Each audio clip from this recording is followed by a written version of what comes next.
When you have your girls, you're never alone. You get together for coffee, maybe to work out, or just to laugh. We created Hey Girl just for you. Can't wait for you to join us.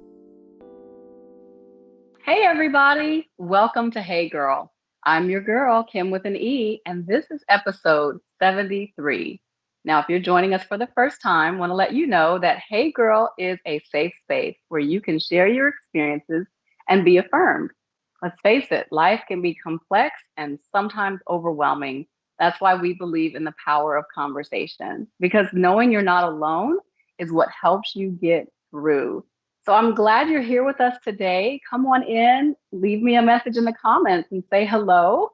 Hello to all of you. And be sure to share this live with your friends. We're going to have a great conversation. We're talking about girl power today. All month, in fact, we're busting loose. And I'm so excited to introduce you to our guest. But before I do, we have to acknowledge today, unfortunately, this is a day that um, brings up so many bad memories, so many sad memories as we celebrate. I cannot believe it. 20 years since the 9/11 attack on our country. And I know as Americans, we all who were alive 20 years ago can't help but reflect back on what that day was like. And I've actually tried not to think about it today, honestly, but how can you not, right? I'm really curious for those of you out there, as you reflect back, what comes to mind? What memories are conjured up? Um, what do you remember about that day? Just share really quickly in the comments what today kind of feels like for you. Like I said, I've really tried hard today not to think about what this day represents. I've, you know, it's so much sadness and so much heaviness that comes with it that I think I've tried intentionally today to just focus on other things. But I also am reflective today of those who can't forget what 9/11 means because it hit you, may have hit you personally.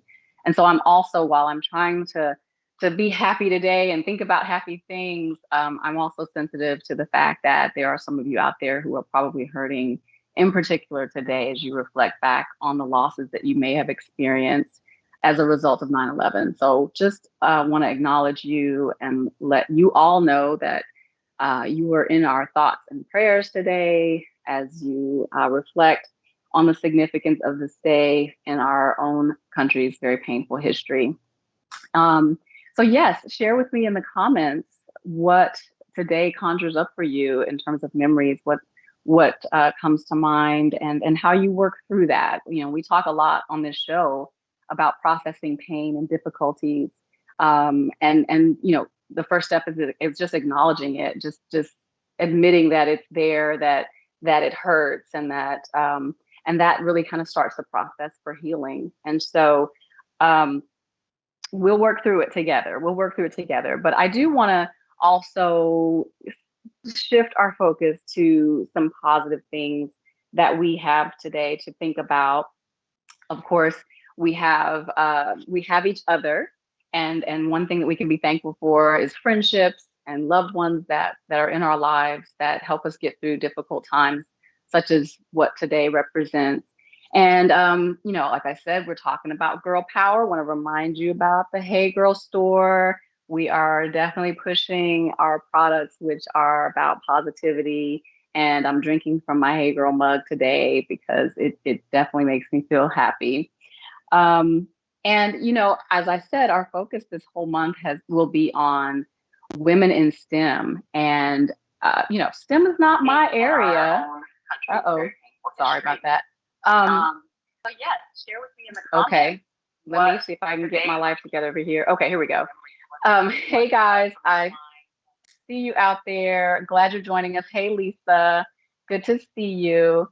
So yeah, I'm not a, well, maybe not a person. I am the English major, the person who never did well in math. And so I think what's cool for me as we focus on STEM this month is that I'm talking to women who think with the other side of their brain, I don't even think that's really a thing, left side, right side brain thing, but they process differently and they're smart in a different area. And I want to say that because sometimes we think, oh, people who are in math and science are smart and the rest of us aren't. I'm not gonna perpetuate that myth. They are smart in a different way, and it's good for me to have these conversations because I'm maybe a little smarter in other areas, and this is not mine. But I'm always happy to learn new things, and I'm open to seeing the world through others' eyes. And I am particularly excited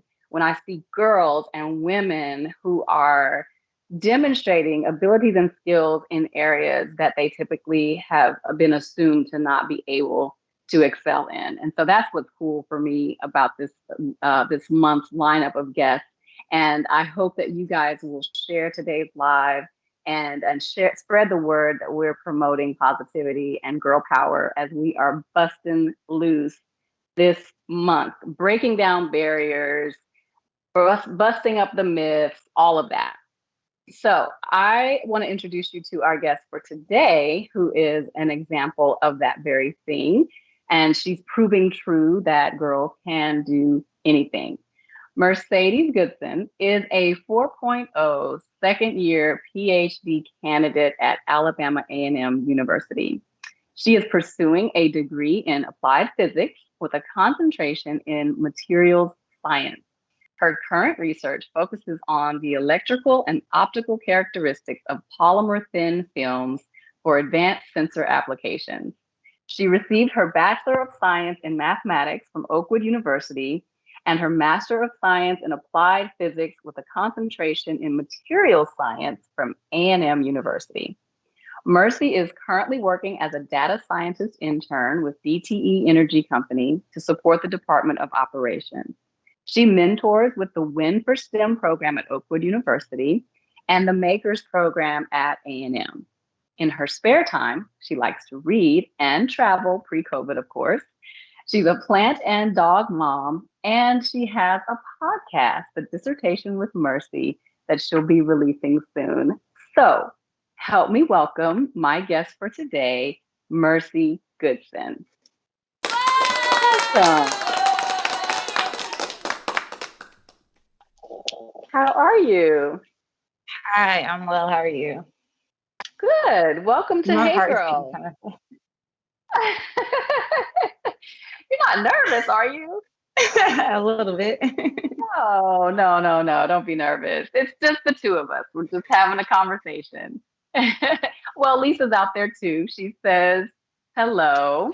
Hey, And Dr. Tanya, James. Tanya Laughing House says, go girl. What an inspiration to students everywhere, especially our girls. I agree. I agree. Oh, I wanted to go back. I forgot to read Lisa's comment about 9/11. She says when she thinks of it, she thinks of unity. She says it was a time when we were all in one accord. That's true. That is the positive that came out of it. People coming together to help one another. That's something that is very common when there's disaster or tragedy, right? And it is. We may be fighting all up until that point, but when something bad happens, as a country, as a community, as a nation, we tend to bond together over that common thread, and that is one small good thing that came out of the terrible tragedy of 9/11. So I appreciate you, Lisa, for pointing out that, and I do remember it being a very unique time in our history when people kind of stopped fighting for a little while with each other here and united around the the tragedy that we were all suffering. So Mersy, you were what, 5, 6 when that happened? I don't know. I was 20 pretty young though. Yeah. So I guess you don't really remember that at all, do you? No, Did you understand no. what? Yeah. Yeah. So that's kind of crazy. When I think about it, I was actually pregnant with my first child. So yeah, she has no, it's crazy that I'm this old, that I, like, history was happening, and like the generation of people who are alive today that are adults today have no memory of it other than what you read in history in your history class, I guess. So um but yeah, so we're here to talk about you today. And we were talking earlier about how our paths have crossed indirectly. I remember seeing your name, and you said that I gave a talk during a program you attended this summer, and you said that we have a connection with University of Louisville too. Yes. What did you do We're, there? so I'm from Louisville. Okay. Like when I don't know, I think I've heard your like elevator speech a few different times. So like when you were just naming out all the different school affiliations, I was like, okay, Louisville, okay, Oakwood, okay, A&M. And I was just like, all right, cool. That is so true. I think you've been following me. It seems like it. I know. So, so tell me a little bit about your background. And you said you grew up in Louisville, or was it Louisville, or just in Kentucky in general? No, I grew up in Louisville. So I was born and raised in Louisville. Okay. And then I didn't move from Louisville until I went to Oakwood in Okay. 2012. And then I've been here since then. Okay. Got you. Got you. So, when did your interest in science begin? Science, probably when I realized that I wasn't going to do engineering. So I had an internship or a research experience with Tuskegee in 2014, I think. And Okay. it was physics, but more so material science, chemistry kind of thing. So once I had that experience, I just was hungry for that. And I just kept going down that path. And that's how I ended up with physics and material science. Hmm. So, did you always, even in grade school and high school, were you always the math science kid? You preferred the sciences to other subjects? I was just a nerdy kid all around. Like I read a lot. Okay. I've always been like a smart kid, but I wanted to be a pediatrician. I wanted to be an actuary. Like I wanted to be a vet. So I guess it's always been like science STEM related, but Got you. Yeah, yeah, yeah.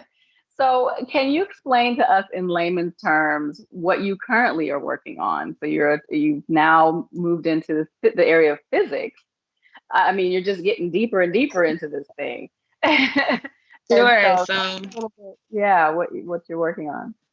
okay, so I can tell you all about my current research, which is with thin films. So thin films are essentially really small batteries. Like the thickness of it is nanometers in size. So really, really, really thin.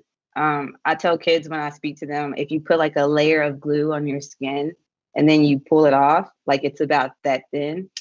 So if you have the right properties, the right electrical properties and optical properties, these thin films can be used in different sensors and transducers and different things like that. So I'm in the lab trying to figure out if I can make a particular polymer thin film, and a polymer is a plastic. So you want the thin film obviously to be a little bit flexible so that it can have more applications. So if I can use this particular polymer to make a thin film, then that's great. But the difficulty, or not difficulty, but one of the problems with the polymer that I'm using is it doesn't conduct any electricity. So now I'm trying to figure out what chemicals can I mix with that polymer to give me the right electrical properties so that I can use these thin films in different applications. Huh, interesting. I kind of understood what you just said. So see, we Cool, can that's do this, great then. y'all. We can do this. So when you think of different applications, can you give some examples of some potential applications that these films might be used for? Sure. So thin films can be used in like X-ray devices. They can be used in different medical machines that they put inside people's bodies, like different polymeric. I think those are called polymeric devices. That they can be used in those. They're used in night vision goggles. They're used in different electronics. Just because our electronics are getting smaller, the batteries have to be smaller. So in your Apple watches and stuff like that, like we're using thin films and things like that.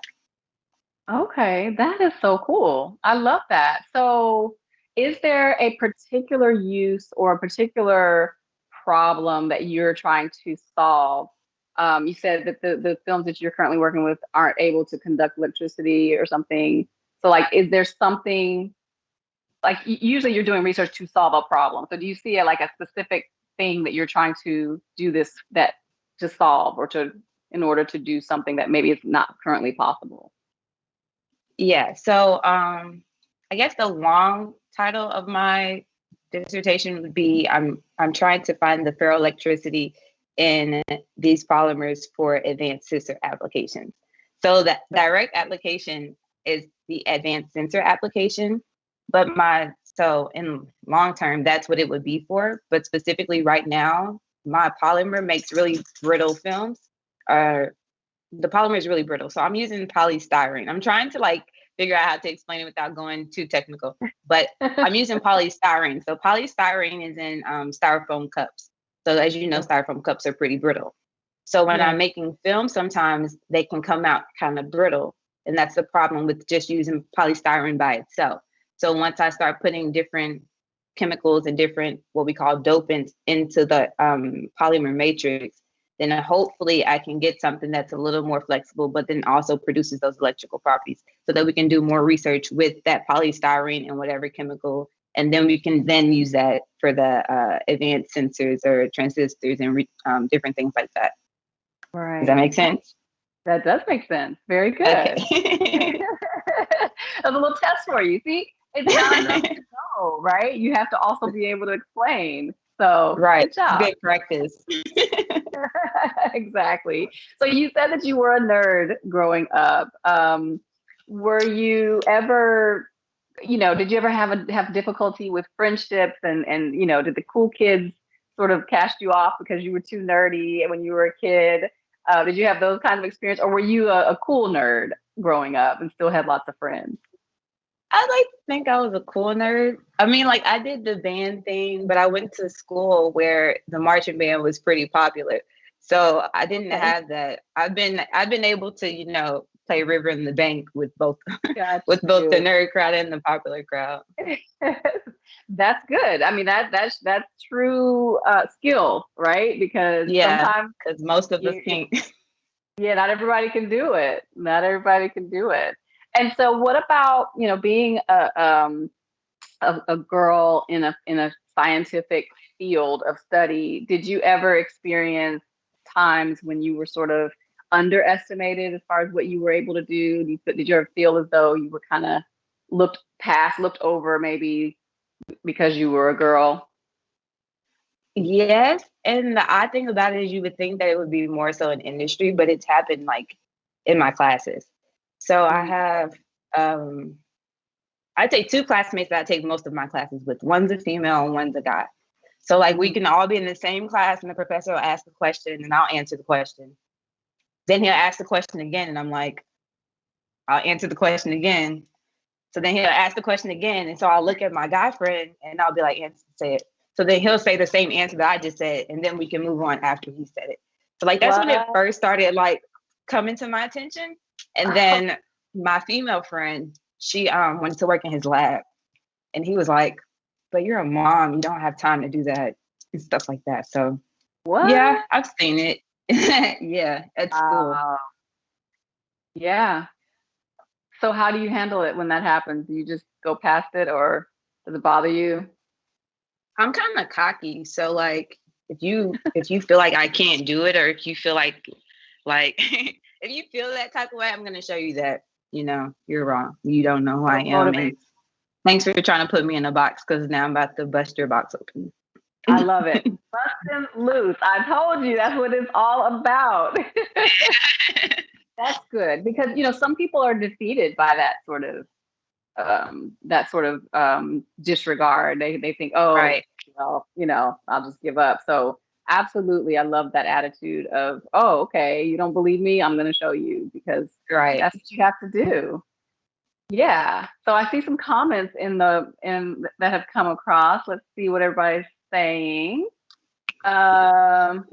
Portia Saunders, she surely was proud big sister. Okay, she was commenting about something. Niles Ramsey, hi Mercedes, so proud of you. Thank you, hey girl, for this opportunity. Yay. Lisa says impressive. Niles says consistently praying for those affected by 9/11. Yes, indeed. And cool nerd mom. Okay. Yes. Bust that box, girl. That's right. That's what we're talking about. So can you think of a time when you did get discouraged though through this whole process? Yeah. So it was kind of like um, I started to do internships. And so once I started doing an internship, I only wanted them to be in the summer just because I didn't want it to mess up with my matriculation through school. I didn't want anything to like push me back, or I had to do it in 4 years. So I was applying for a scholarship to from NASA and ended up getting an internship with NASA. But it was Mhm. like during the fall semester. So I really didn't want to do it, but I wanted to do it because it's Right, NASA. So right. I did it. And I spoke with the school that I was at and wanted to make sure that if I did do it and pause my matriculation, that it wouldn't affect my scholarship. Well, Mhm. it did when I was coming back. And Mm, it was really tough because I'm the type of person who I try to avoid things if at all possible. So I mm, felt that I took some steps to avoid the situation. So then when I came back and I couldn't get my scholarship back. School is expensive. yeah. I don't have the money to pay for it. So at that point I was just like, I don't know. I don't know. I don't know what I'm gonna do. But thank God my mom has friends. My mom has really good friends. I have a godmom. And between the two of them, they just put their heads together and they made it work so that I was able to clear. Another time I was kind of discouraged. The thing that kept me going, and this is once I got into the physics program, there's less than 200 Black women with a PhD in physics. And I'm just like, at this point, I have to keep going because I have to be on the list. One of my mentors is on the list. So that's when I say Yeah. like I'm cocky, so I have to. It's certain things I feel like I have to do because I have to do it. Right, right. So I'm sure it gets hard sometimes, the work itself. But does Yes, ma'am. that goal keep you motivated? You're gonna be one of very few in the world. So that's a pretty strong motivation to do it.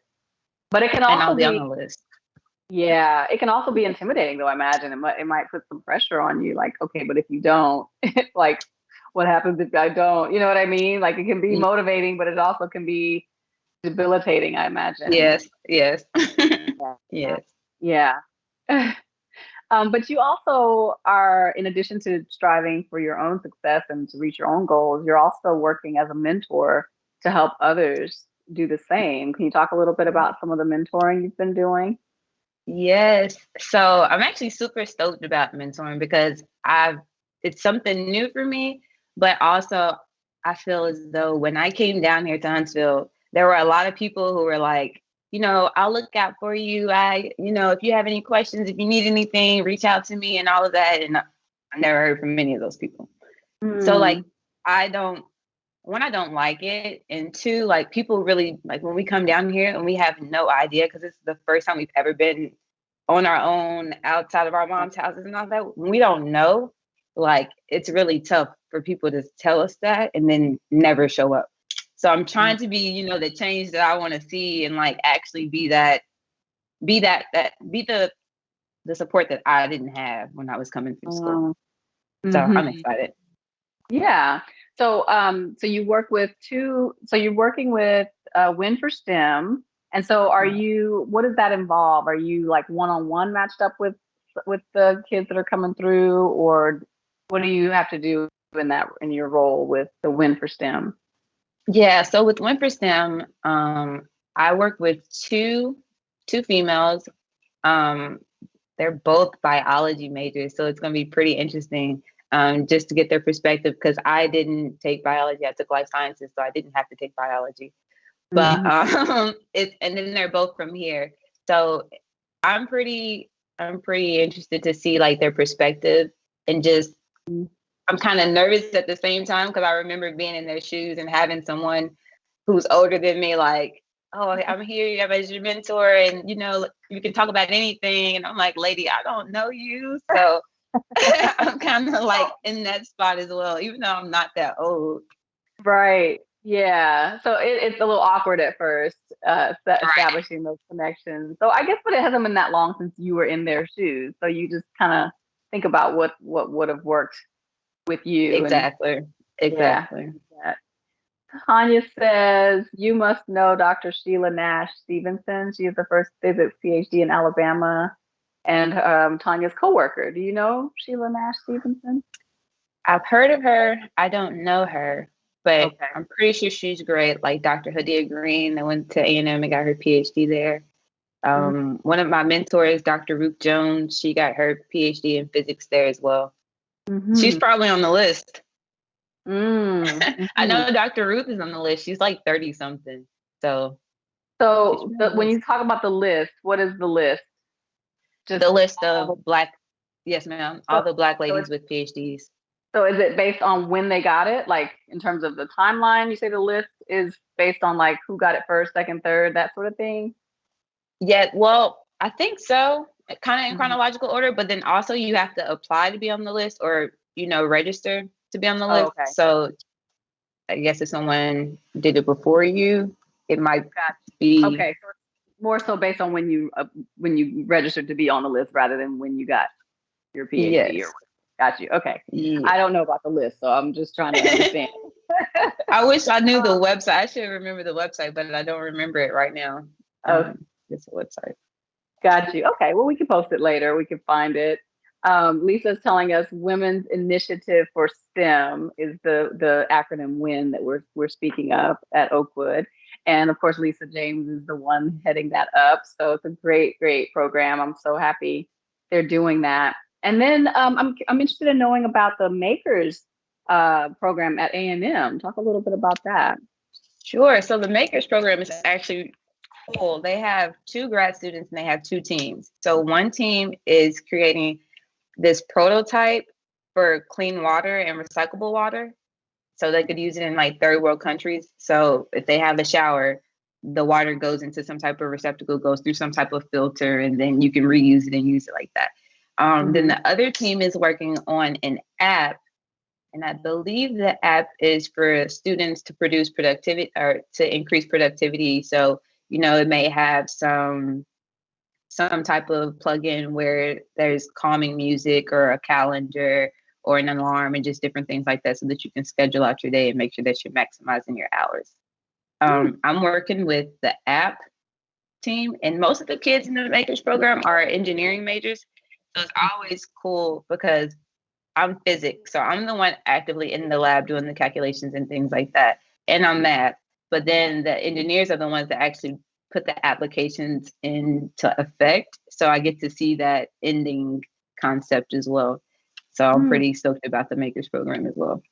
Yeah, that's awesome that they have that going on. And so it's interesting that you're a group of kids who have different areas of expertise, and you're bringing what you know to the table, and you're able to learn from one another as well. Yeah. So you're mentoring, but you're also learning from the people that you're working with. I am, because they're coding the app, they're creating the app, they're doing all of that. And I've learned a little bit of coding and I've seen it, but to see it like directly in all the process is going to be pretty cool.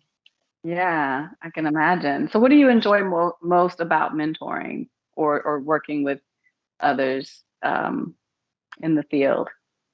I like learning new things because people think that because you have a PhD in physics that, oh, you're a scientist, and it doesn't mean that I know all things about all sciences.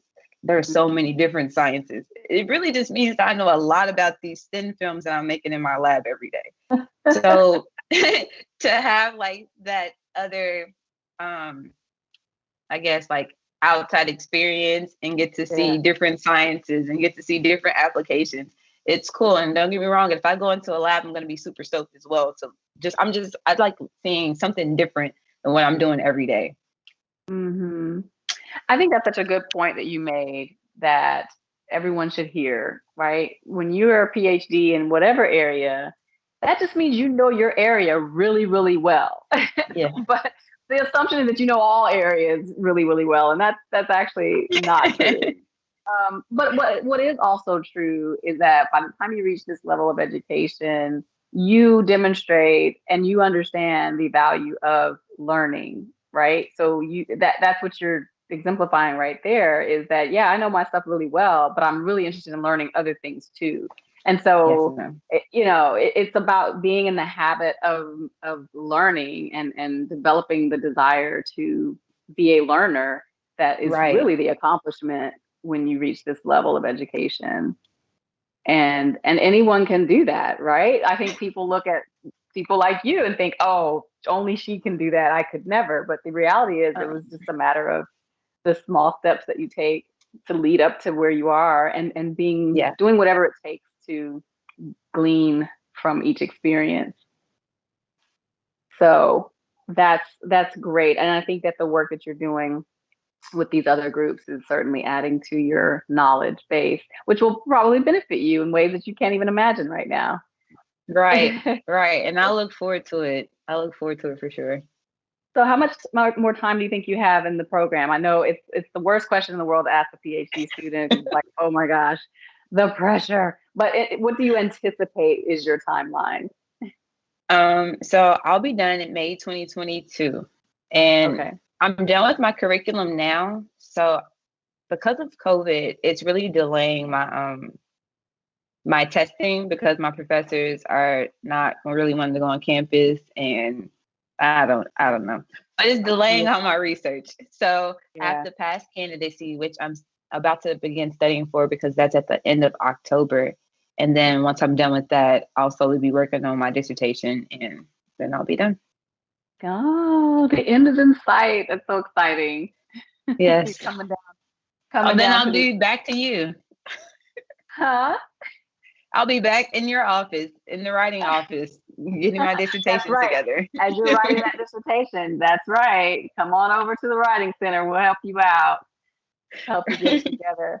But part of it is doing what you just did, and that is explaining what you're doing in a way that anyone can understand it. So just to keep that in mind. So talk about the podcast, the dissertation with Mersy. Is that what it's called? And Yeah. talk about that. I love it. I think that name is so perfect. Thank you. I just started smiling so big. Okay, so the dissertation with Mercy. So I guess we'll start with the name. So the dissertation. I named it that because essentially the difference between your master's thesis and your dissertation is your thesis is chosen for you. They choose your topic and they're just like, hey, this is what you're going to be doing. Go into the lab and learn everything about this, but this is what you're doing.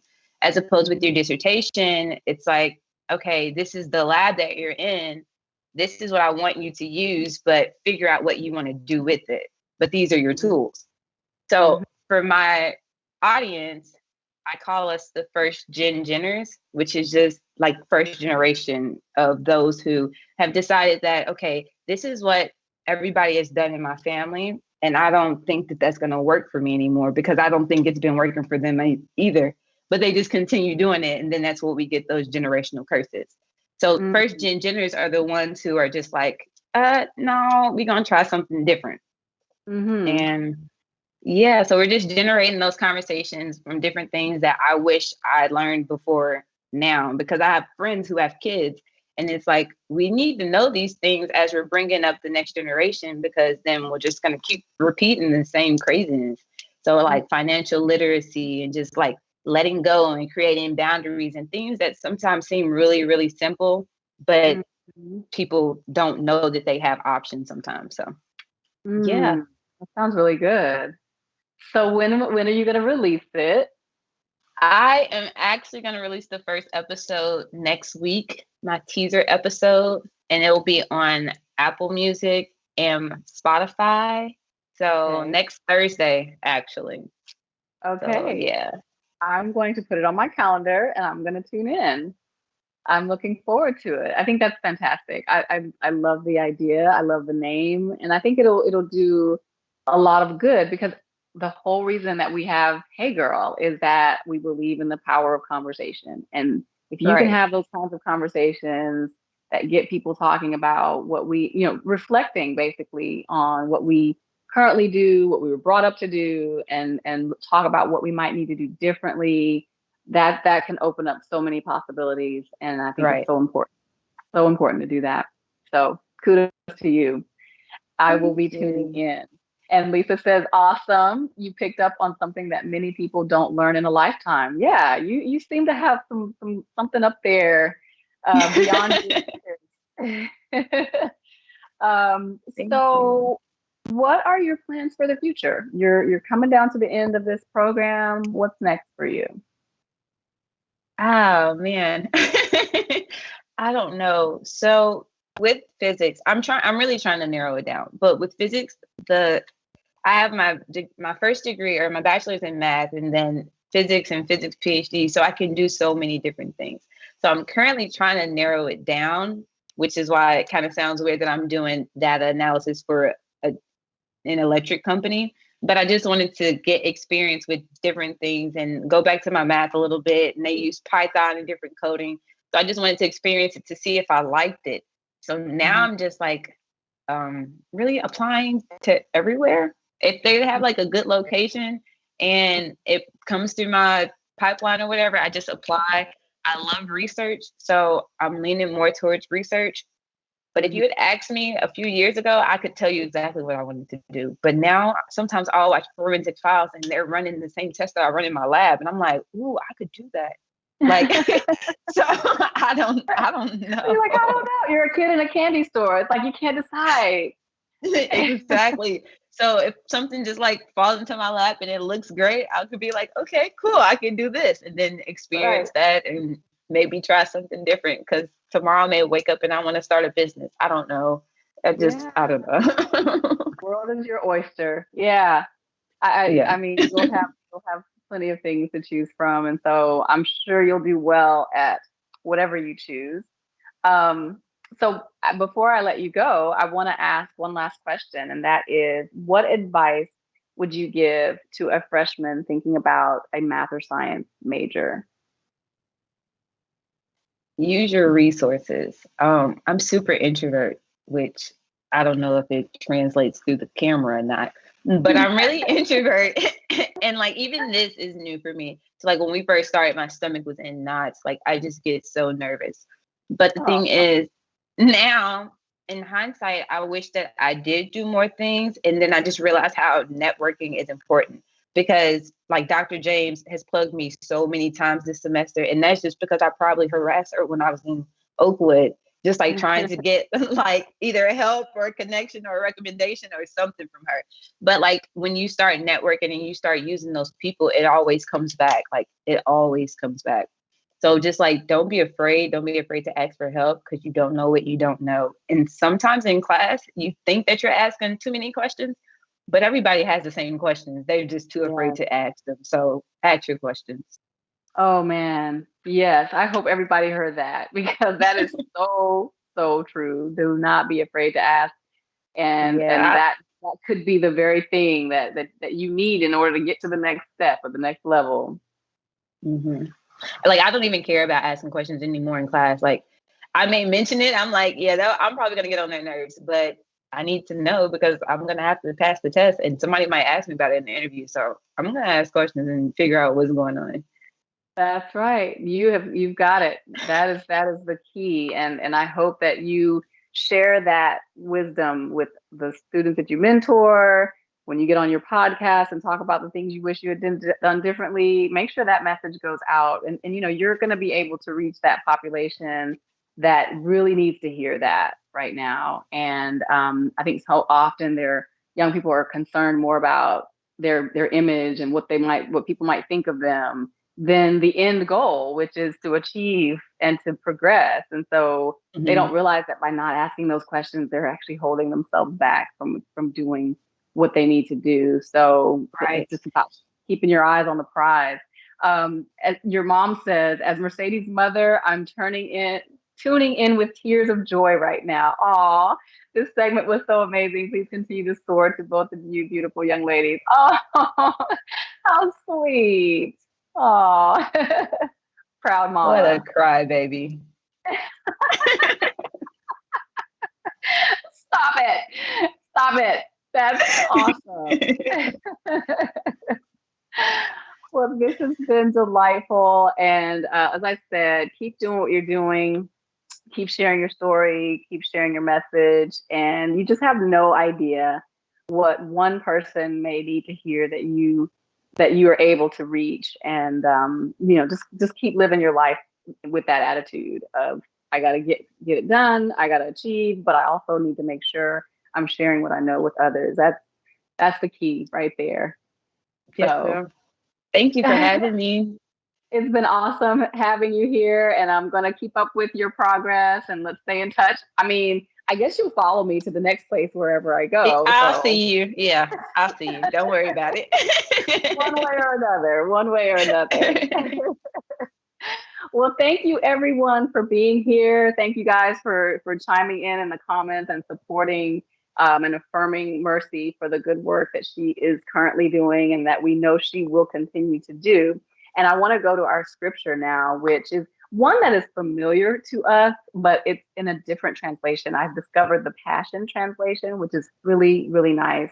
And it says of Philippians 4:13, the strength of Christ's explosive power infuses me to conquer every difficulty. Oh, I love that.